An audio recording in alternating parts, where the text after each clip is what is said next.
Hi and welcome to another Excel training video. Today's video is designed to celebrate Mike Gervin's 1500th Excel magic trick.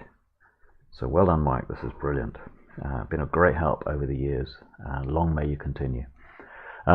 This is actually going to be answering one of the questions that you were asked, and you came up with an elegant solution for concatenating text, but if.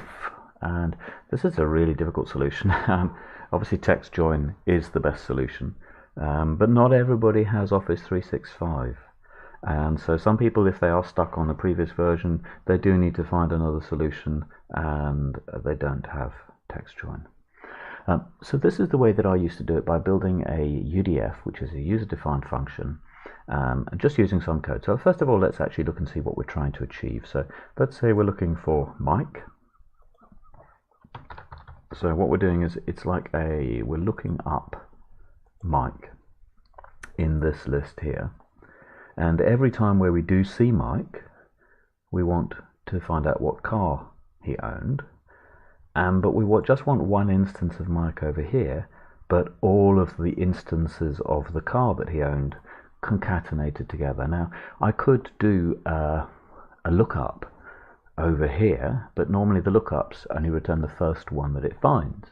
So I could do an equals. So I could do like an if statement. So I say if Mike equals that, then give me this, but that returns an array, and I can't have an array displayed in a single cell. So what I'd like to do ideally would be to concatenate the text in that array. But unfortunately, concatenate doesn't work on arrays. Concatenate is purely a text function and doesn't work on arrays. So what I've done instead is I've built this user-defined function.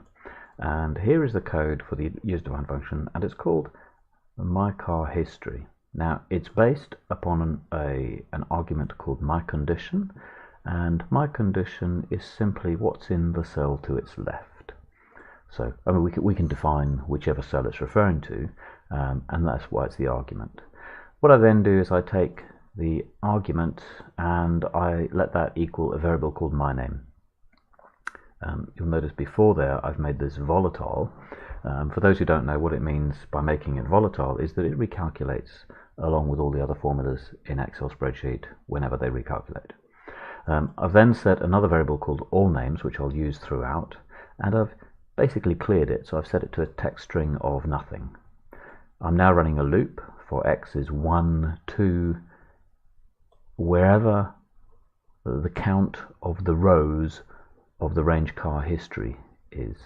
So if I come down here and I click on car history, you'll see that's a named element, which is in fact the data body for that table. So it counts how many rows there are in there, and that is the answer. So it goes from 1 to however many rows there are in there. It prevents it having to go on forever.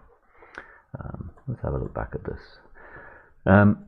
It then asks the question, first of all, if all names, which is that nothing at the moment, is nothing, and the range for that first item's name is the same as my name.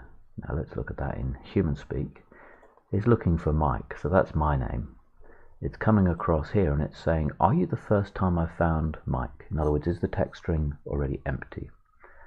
And are you equal to Mike? So in this case, it's yes to both of them. In which case, let the text string, so let's imagine this field over here is the text string, let it equal that cell there. So we're going to type in here Hondo. Okay, now we haven't finished yet, because now it's carrying on down here. It's saying, are you the same as that? No. Are you the same as that? No. Are you the same as that? Yes. Is that empty? No. So instead of just adding it in, what it now says is add in comma space and then the next one along, so BMW 728. And so on. So when it finds any of the other instances of Mike, it will now add in the comma and the space in between them. Now what this formula is actually very simple. So I'm going to say equals my, and it's my car history. Now what do I want to look up? I want to look up that. And it's as simple as that. So the formula works out all of those things. And as I've said, there is the formula. It's just a simple loop. The last item there is it says what the overall function name equals, and it equals all names. And all names throughout the process of this loop has simply concatenated together all of the instances of the car name where the name is the same as myName, which is the condition that I've set in the beginning. Okay, I hope somebody's found that useful, and once more, thank you for listening.